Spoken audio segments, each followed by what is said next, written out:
Hi, it's Ian here from the Granada Mansfield.co.uk website. And because it's 62 years to the day since the Beatles came to Mansfield, to the Granada, for the second and final time, they came twice in 2 months, February 1963 and March 1963. I thought I'd share something special with you. Now, this has only been seen and heard by people who went to a special concert that I put together back in March of 2023, when it was 60 years since the Beatles came to Mansfield for this particular gig. And I managed to get an interview with Chris Montez to tell us all about that tour and about his time in Mansfield and about his time in the UK with the Beatles. So firstly, I said to him, can you believe it's 60 years since the gig? Time goes by so quickly, doesn't it? Like a flash, boom, life is a flash. I tell people, just, Can you take us back to 1963? How did the tour come about? Well, I had just finished doing some American tours, one with Sam Cooke and some other tours with other artists, Dick Clark tours, which has a lot of different artists on the show, I got home and they said, Chris, they want you to go to the UK. And I thought it was unbelievable. I mean, I've never been out of the country, even out of California, until I went to do the Dick Clark show, which was in Philadelphia. So I said, okay, yeah, sure. And I was real thrilled about it. When I first met them, it was really nice to say hello to them. And they were different. And I enjoyed hanging around them. And most of the groups where we went, try to look like them. So it was a phenomenon coming on with the look of the Beatles, And I thought I was pretty polished because I've been doing all this road work. And then I met, so when the guys came out to do the show, I said I was going to watch them. So I watched them. And Paul McCartney started singing Long Tall Sally. And I said, wow, these guys can rock. And that's how it all began. And it got stronger and stronger. And we became better friends. They took me all through London, they took me to their tailor, and I had two suits made, and they're to the bootery. I had my foot measured, and I had 6 pairs of boots. They called Beatle boots at the time, and hung out mostly with Paul and John, and we partied and had a lot of time. And the first time I ever heard, they said, "Come on, there's some birds waiting for us." I'm thinking, what are birds? Where I came from, the girls are the chicks. And that turned out to be the girls, the birds. And it was unusual to me. And I was overwhelmed with the beauty of the UK and with the beauty of the boys, the way they talked, the way they expressed themselves, the way they, and we always had a good time, I remember sitting in our hotel. It was like 4 stories or 5 stories. And one time we were all gathered up there and they said, "Come on, Ringo, you go by the window, look out." And he did, and he looked downstairs, looked down the floor, and there was hundreds or thousands of people, and they start yelling, "Ooh!" It was like a game. I said, "No, it's your turn now, John. Don't you go out there." And we took turns just to as a joke. I thought it was a joke. They thought it was a joke, But that was a wonderful experience. So that was in the March of '63. I've got I don't know whether you can see this. I've got a poster here.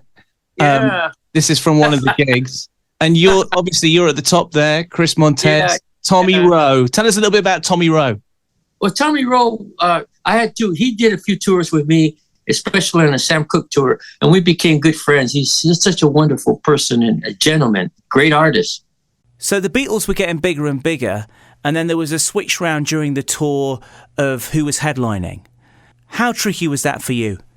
You know what? I try not to have an ego. When somebody steps up and they got to step up and you got to step down, you step down. You just, and that's what happened when the Beatles started getting stronger and stronger.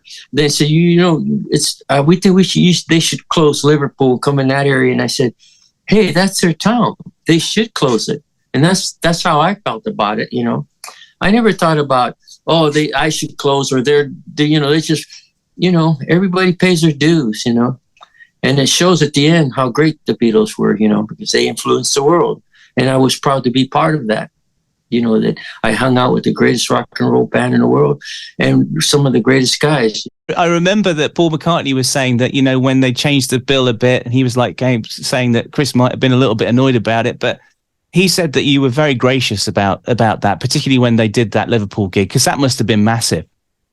Oh, it was massive, and it was, Yeah, because I was rooting for them. I mean, here's this rock and roll, this group is getting bigger and bigger and stronger, and they were great, and you can only eat so much. I mean, you can only, absorb so much, and then you are what you are, and you've been fulfilled. I was fulfilled, as far as who goes on or what happens, whatever supposed to be happens, Oh, by the way, I forgot to mention, so we had a 3-day hiatus, more or less, or 2 days, and they disappeared and I'm staying at the hotel, and then all of a sudden Paul and John, they come in and they said, "Hey, where were you guys?" And he said, "Oh, we just finished our album." And I said, "Your album?" "Yeah." And he said, Paul says, "Come on, let's go upstairs. I'll play it for you." So this was the album, So he puts the first song in, and I hear this. "Well, she was just 17, you know what I mean?" I said, "Wow, what a great song!" And I had Paul play it 6 times. "So you want to hear it again, Chris?" I said, "Yeah, that's a great song." So I got, not only that, I got the honor to hear the album before it was ever released or heard. When we finished the tour, Paul and John were talking to their tailor, and they said, "Chris, I hope you don't mind, but we're getting our jackets made like the ones you wear on stage," and they were the collarless jackets. And I didn't think much about it. I said, "Well, that's cool. That's a nice gesture." And then, and then when their album came out, they had these collarless jackets, which was, it was wonderful. It was, I'm glad that it happened that way. You came to Mansfield, which is where this event is taking place tonight, which is amazing. So there's a few things I wanted to ask you about Mansfield, because you were just showing me a little bit earlier on, a little bit of, I think it was a tour program that the Beatles signed for you. You want me to show it to you? Yeah, show it to us and tell us the story. And it says on John's face, it says, "Remember Mansfield, Chris."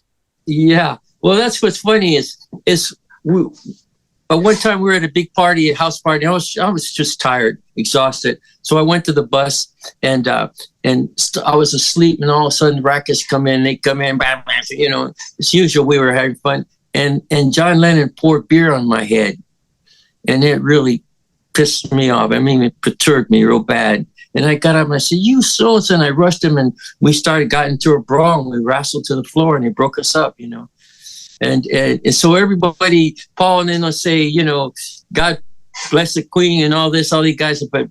But John Lennon was wise guy, says, "Remember Mansfield," which is a wonderful tribute. I think about it, because I love them all, and I still do, and I always will love them, Wow, that's a great story. So I can fill in a bit more information here, right? Okay. But was it Tommy Rowe? Tommy Rowe says that he kind of separated you guys so you didn't beat each other to a pulp. Well, it was Tommy and Paul. They broke us. "Come on, guys, So and it was it's funny how history happens, But I guess it was meant to happen, or because it was disrespectful, and I didn't care for it. Maybe it was my frame of mind, but I always respect people, and I wouldn't think of doing something like that. It's like they're asleep. It's like slapping them in the face. Okay, right. Well, get this right. This is an article from a local newspaper called the Chad in Mansfield, and this came out in 1964. And this is what it says. It says, "Did you know the Beatles have visited Mansfield Woodhouse? You're probably aware that last year they appeared in a Granada show. But I doubt many know that afterwards, John, George, Paul, Ringo piled into a coach with the Viscounts, Chris Montez and Tommy Rowe to travel to a party given by 22-year-old Sandra Hill." Okay. So Sandy is in the audience tonight, okay? Oh, wow. So this is her party. Sandra, who is the daughter of Mr. and Mrs. C.H. Hill Jr., Woodhouse Place, Mansfield Woodhouse, often hold parties as well as entertaining those who pass by. As usually happens at a good party, things tend to get rather high-spirited. And this one certainly did. So basically, a Beatle upheld the tradition when he emptied a bottle of beer over Chris Montez. Before you went back to the bus when you were tired at Woodhouse Place, was the party pretty good? Was the party rocking? It was rocking. Yeah, it was. All the parties you went to were rocking, and after a while you get tired, and it's the same. You meet people, you hang out, and I was just exhausted that day, I guess, but It was wonderful. It was always wonderful going with parties with him. Well, you've done well. You know, you did a lot of gigs, so you know you're entitled to have a bit of a break and get some shut eye. John, Maybe it was meant to be. I think it's part of history. Could you just say hi to Sandy for us before I let you go? Hi, Sandy. Thank you very much for revealing what happened at the party, and it was an honor to be at the party. I don't remember too much about it. I was having a good time, and we were treated like royalty. Thank you very much. and it's now a piece of Beatles Chris Montez history. Yes. Oh, it's unbelievable. It's great. I'm just so honored to be part of that history. And everybody says, "You were with the Beatles?" I mean, they didn't even know a lot of artists that I travel, because I don't mention it. I'm just who I am. And they say, "Cool, why didn't you tell us? Could you sign this photo for me and all this?" And I say, "Wow, I'd be honored to." But as far as I was honored that I was part of that history. Well, we're honored to have you at the event tonight. So thank you so much. My pleasure. And UK, all of you in UK, I love you all. Thank you for treating me with honor, really, and making me feel at home there always, because that's always been my second home and will always be.